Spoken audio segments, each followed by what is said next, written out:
রবিবার দুপুর মানেই সবার বাড়িতেই কিন্তু একটা ভালো রান্না করার তোড়জোড় থাকে। আজকে রবিবারের দুপুরে তাই আমি বানিয়ে ফেললাম পোলাও, রায়তা আর তার সাথে চিকেন মাহারানি।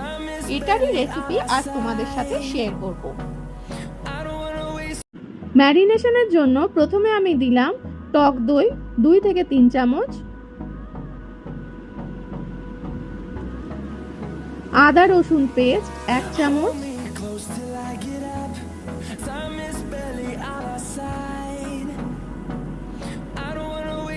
কস্তুরি মেথি 1 চামচ,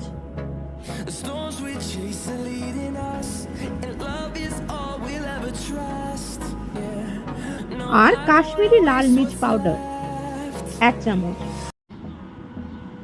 স্বাদ মতো নুন। এবার আমি সবকিছুকে ভালো করে মাখিয়ে নিলাম।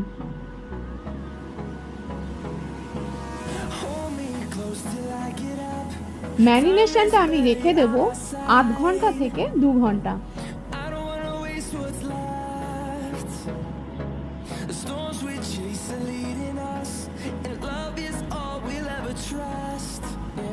ফ্রিজে ঢাকা দিয়ে রাখলে চিকেনগুলো কিন্তু একদম জুসি থাকবে। এবার আমি করছি একটা ভাজা মশলার প্রিপারেশন। তার জন্য আমি নিয়েছি গোটা ধনে, গোটা জিরে এবং কিছু মৌরি।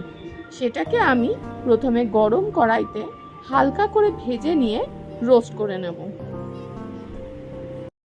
এবার মশলাটাকে একটু ঠান্ডা করে আমি মিক্সচার গ্রাইন্ডারে এটাকে একদম মিহি করে গুঁড়ো করে নেব।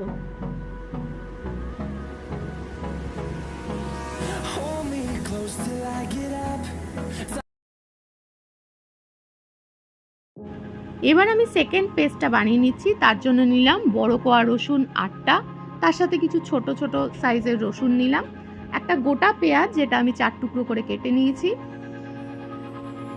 মিডিয়াম সাইজে কেটে রাখা আদা কুচি 3 টুকরো, আর কাঁচা লঙ্কা। কাঁচা লঙ্কাটা তোমরা তোমাদের পরিমাণ মতো দেবে।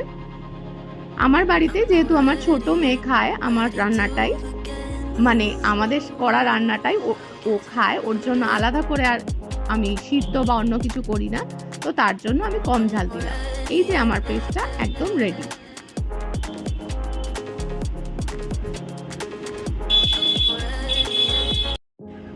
Now it's time for the third mixture.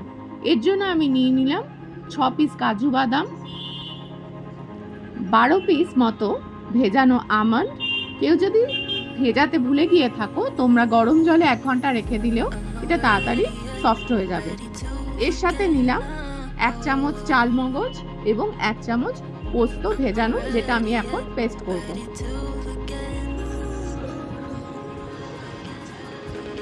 চিকেনের ক্রিমি টেক্সচারটাকে বানানোর জন্য এই পেস্টটা খুব জরুরি।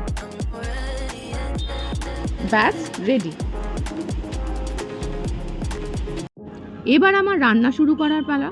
কড়াই গরম হতেই আমি প্রথমে দিয়ে দিলাম 3 চামচ সর্ষের তেল। বাড়ির সব রান্নাই আমরা সর্ষের তেলেই করি।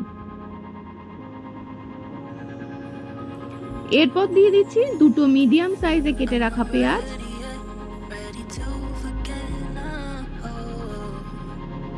পেঁয়াজটা 2-3 মিনিট নাড়াচাড়া করার পরেই আমি তার সাথে দিয়ে দিলাম আদা রসুনের পেস্ট।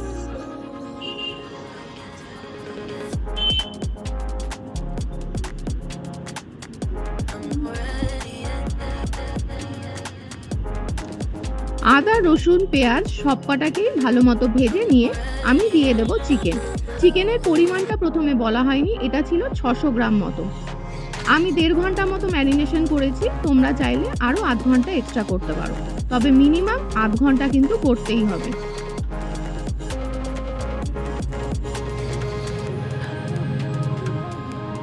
এবার সবকিছু মিলিয়ে আমি আরও 10 মিনিট মতো ভেজে নেব।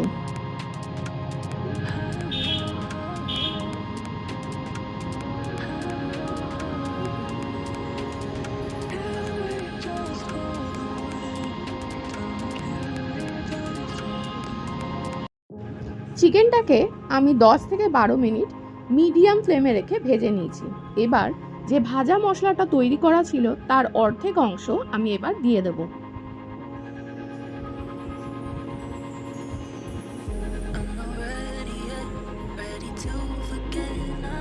ভাজা মশলাটা দিয়ে আরো 2 থেকে 3 মিনিট নাড়াচাড়া করে নেব।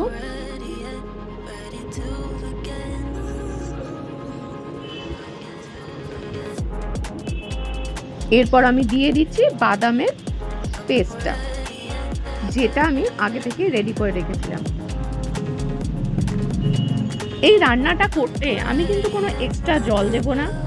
এই যে মিক্সচারগুলো আমি রেডি করেছিলাম, এইগুলো ধুয়েই বাটির যে জলটা থাকে আমি শুধু সেটাই দেবো।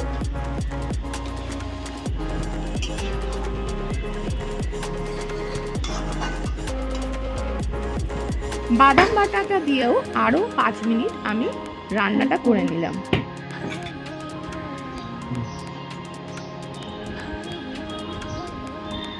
এই সময় তোমরা চাইলে দুধ দিতে পারো, আমি শুধু ওই মিক্সচারের বাটিটার যে জলটা সেইটাই দিয়েছি।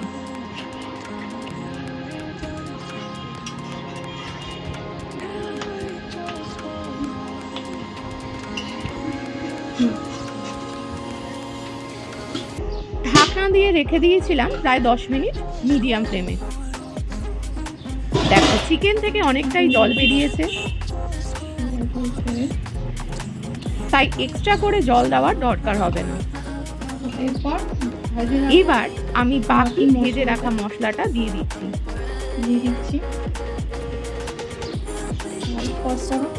তোমরা চাইলে আরেকটু শুকনো করে নিতে পারো, আর আমি একটু ঝোল ঝোল পছন্দ করি।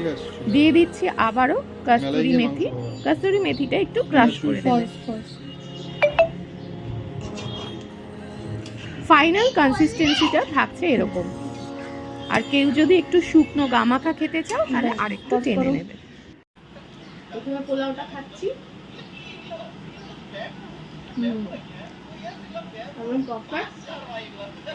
এবার মাংস দিয়ে গ্রেভি দিয়ে খেলাম। চিকেনটা দারুণ হয়েছে। তার সাথে ঠান্ডা ঠান্ডা রায়তা।